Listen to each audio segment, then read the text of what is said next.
একজন ওল্ড প্লেয়ারের মুখ থেকে এই কথাটা তখনই বেরোয় যখন সে তার স্কিলকে হারিয়ে ফেলে। যেই পুরানো প্লেয়ারের গেম প্লেটা দেখে আজ তোমরা হাসছো, এমন একটা সময় ছিল যাকে কাস্টম খেলার জন্য সর্বপ্রথম হায়ার করে নিয়ে যাওয়া হতো। যেই পুরনো প্লেয়ারটার গেম প্লে দেখে আজ তোমরা হাসছো, একটাবার খোঁজ নিয়ে দেখো সেই প্লেয়ারটার গেম প্লে দেখেই একটা সময় অনেক মানুষ গেম খেলা শিখেছে।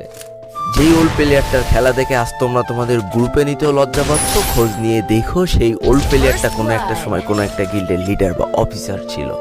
যেই ওল্ড প্লেয়ারটা আজ তোমাদের রিভাইভ দিতে যেতে ভয় পাচ্ছে, মনে রেখো একটা সময় ছিল যখন এই প্লেয়ারটাই পুরো মাঠ একা ফাঁকা করে ঘুরিয়ে নিয়ে আসতো। যেই নতুন প্লেয়ারগুলো শুধুমাত্র ডাইনামিক ডুয়োর সাথে গেম খেলার জন্য সারা রাত জাগো, তোমরা মনে রেখো যারা ওল্ড প্লেয়ার ছিল তারা সারা রাত খালি ট্রেনিং পিটাতো নিজেদের স্কিল ভালো করার জন্য। আমি জানি আজকের দিনের যারা অন ট্যাপ মারা প্লেয়ার তারা কখনোই ফিল করতে পারবা না যে বসে জুম করে উঠে হেডশট মারার মজাটা আসলে কি ছিল।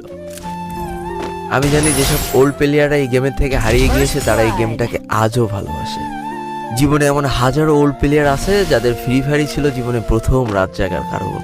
আমি জানি এমন হাজারো ওল্ড প্লেয়ার আছে যাদের রেজাল্ট খারাপ করারও প্রথম কারণ ছিল এই ফ্রি ফায়ার। আজকের দিনের নতুন প্লেয়াররা উচ্চ স্বরে বলে আমি ফ্রি ফায়ার গেমটাকে প্রচুর